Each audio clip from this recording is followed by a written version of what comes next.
साथियों नमस्कार। आज जिस टॉपिक पर हम बात करेंगे वह है महाराष्ट्र की राजनीतिक स्थिति।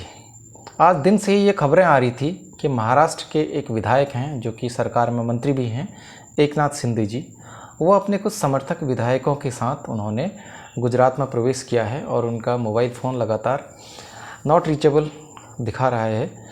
तो ऐसा संकेत मिल रहे हैं कि महाराष्ट्र के ये जो मंत्री हैं एकनाथ शिंदे जी, ये सरकार के खिलाफ बगावत करने पर उतारू हो गए हैं।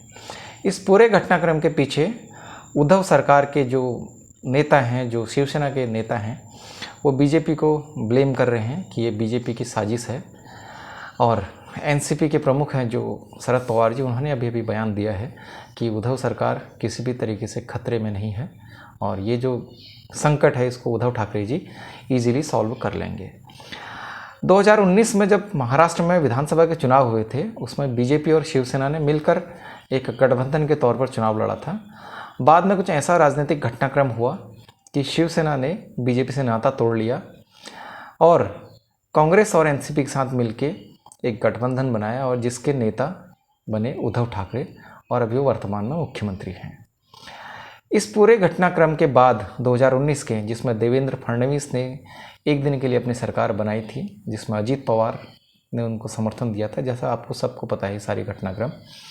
तो देवेंद्र फडणवीस जी उस घटना को भूल नहीं पाए थे और बड़ी खिसियाई उनकी स्थिति हुई थी बीजेपी के महाराष्ट्र में।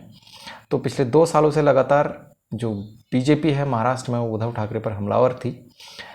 लगातार जो कोविड में वहाँ पर एक मिसमैनेजमेंट हुआ है ना, पालमपुर में जो साधुओं की हत्याएं हुई, सुशांत सिंह राजपूत वाला केस हुआ, और अभी लेटेस्ट में जो शाहरुख खान के बेटे हैं आर्यन खान, वो ड्रग मामले का जो केस हुआ, फिर 100 करोड़ की फिरौती वाला मामला भी पिछले दिनों सुर्खियों में बना।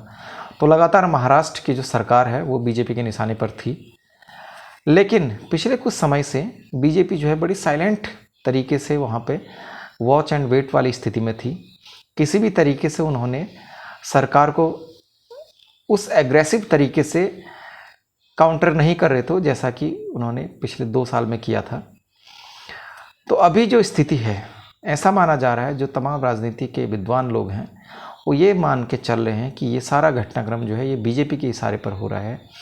बीजेपी ने कहीं ना कहीं एकनाथ शिंदे को ऐसा आश्वासन दिया है कि उन्हें अगला मुख्यमंत्री महाराष्ट्र में अपॉइंट किया जाएगा कि अगर वो बीजेपी के साथ आ जाते हैं।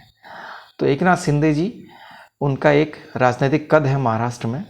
वो उद्धव ठाकरे जो हैं उनकी सरकार में या शिवसेना में दूसरे बड़े कद्दावर नेता हैं।